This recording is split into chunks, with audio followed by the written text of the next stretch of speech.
నమో నమో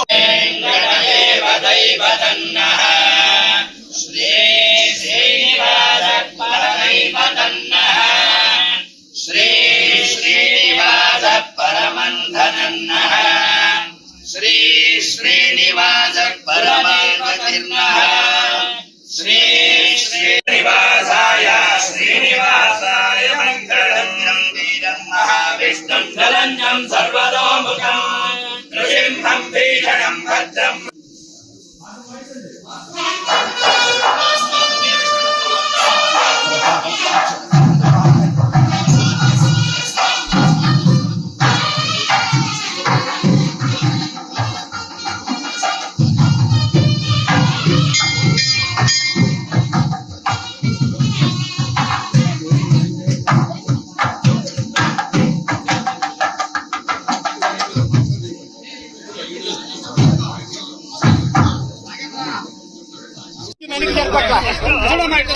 ఎరికి జరగానికి వచ్చుమా చూడు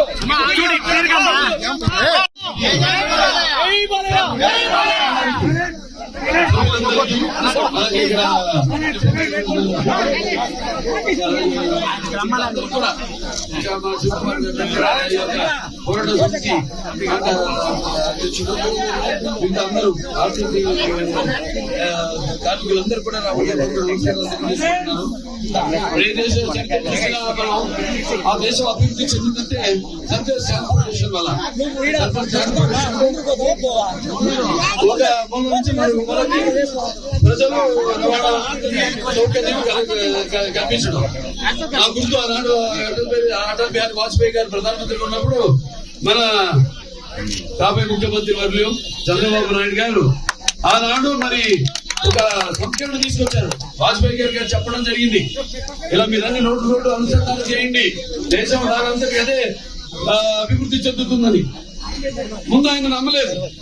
తర్వాత సరే ముందు ఒక ఉదాహరణకు ఒక స్ట్రిప్ వేసి చూడమంటే వేసి చూస్తే అది ఘన విజయం సాధించింది. ట్రాఫిక్ అక్కడి నుంచి మొత్తం దేశమంతా కూడా అప్పుడు అవిభక్త ఆంధ్ర రాష్ట్రంగా ఉన్నప్పుడు మరి రోడ్లు అయితేనేమి రోడ్డు వెడల్పు చేయడం అయితేనేమి లేకపోతే ఫ్లైఓవర్లు అయితేనే వెయిట్ అయితేనేమి లేకపోతే అవుటర్ రింగ్ రోడ్ అయితేనేమి ఇలా ఏ దేశం చూసినా కూడా వాళ్ళు చైనా చూస్తున్నాం, మన అమెరికా చూస్తున్నాం, దేశాలన్నీ కూడా అభివృద్ధి చెందింది అంటే ఈ యొక్క రవాణా వ్యవస్థ వల్ల. మరి ఆ రవాణాకి అనుగుణంగా మనం రోడ్లు కూడా వేయాలి. రేట్లు వేస్తేనే మనం అప్పుడు ఆనాడు 2018 బస్సులు కూడా జరిగింది. ఆ రామచంద్రెడ్డి గారు మొత్తం 10 బస్సులు తీసుకెళ్లిపోయారు ఇక్కడి నుంచి. ఆనాడు కోతులు లేని మనం అన్ని బ్రహ్మాండ లింక్ రోడ్లు, అన్ని బీటీ రోడ్లు అయితేనేమి లేకపోతే సీసీ రోడ్లు అయితేనేమి ఎవరికైతేనేమి బస్సులకి ప్రయాణికులకి ఎవరికి ఎటువంటి ఇబ్బంది కలగకుండా రోడ్లు వేయడం జరిగింది.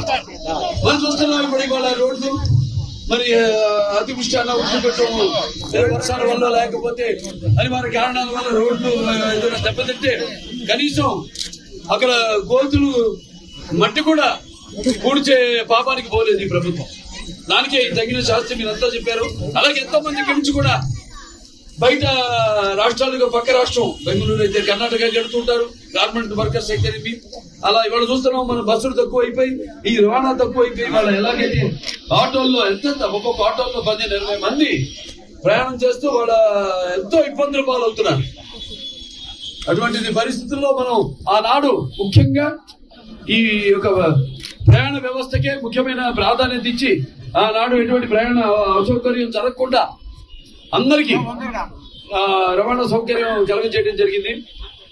ఇవాళ మరి చూస్తున్నాం వాడు చేసిన పాపానికి ఇవాళ ప్రజలు తగిన శాస్తి చెప్పారు. ఇవాళ ఎన్నికల్లో ఇవాళ మీ అందరికీ నా శిరస్సు మంచి ధన్యవాదాలు తెలియజేస్తున్నాను.